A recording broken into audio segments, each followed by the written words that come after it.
What about the Ark of the Covenant? Apparently Jeremiah took the Ark of the Covenant and the temple furniture from the temple outside the city.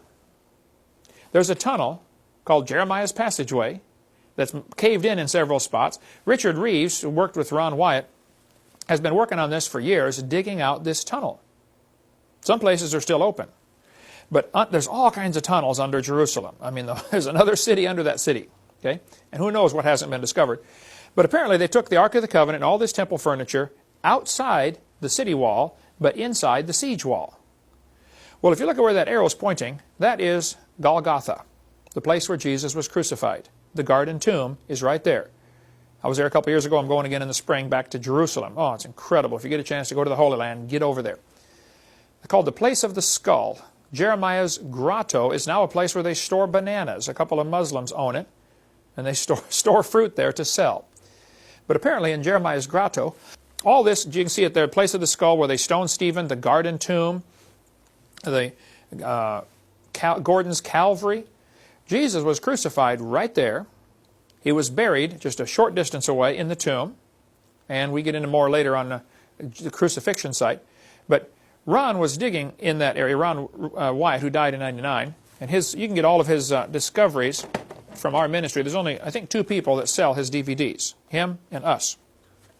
$100 for his DVD series. It's phenomenal. If you want to watch, there's what, Paul, 5 DVDs, I think? Yeah. If you want to get all of Ron Wyatt's discoveries, you can see more about this. Just contact our ministry, $100 and get it. But Ron said he was digging outside there in Jeremiah's grotto area. And they found the crucifixion site. He covers it all on the DVDs. And they found this little cave. He had a Muslim friend working with him, helping him dig dirt. You know, he just paid this guy, Arab, to dig.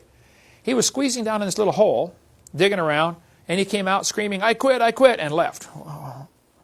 So Ron went in there, and according to Ron, I talked to him for hours about it. And he said, Brother Hovind, if you told me this story, I wouldn't believe you, but it happened to me, and I know that all liars have their part in the lake of fire.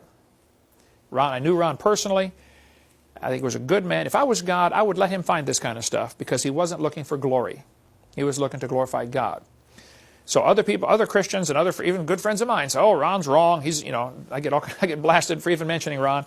And Eric, you and I, on our video series, Creation Science, Answering the Critics. We cover some of that in this DVD series. If you want to get all those DVDs about our answers to the critics. But Ron said he squeezed down in this little hole, and there's a little cave about 4 feet high, and he saw several things in there. As he looked around with his flashlight, he found, for instance, the table of showbread, the golden table that the Jews had built 3,000 years ago.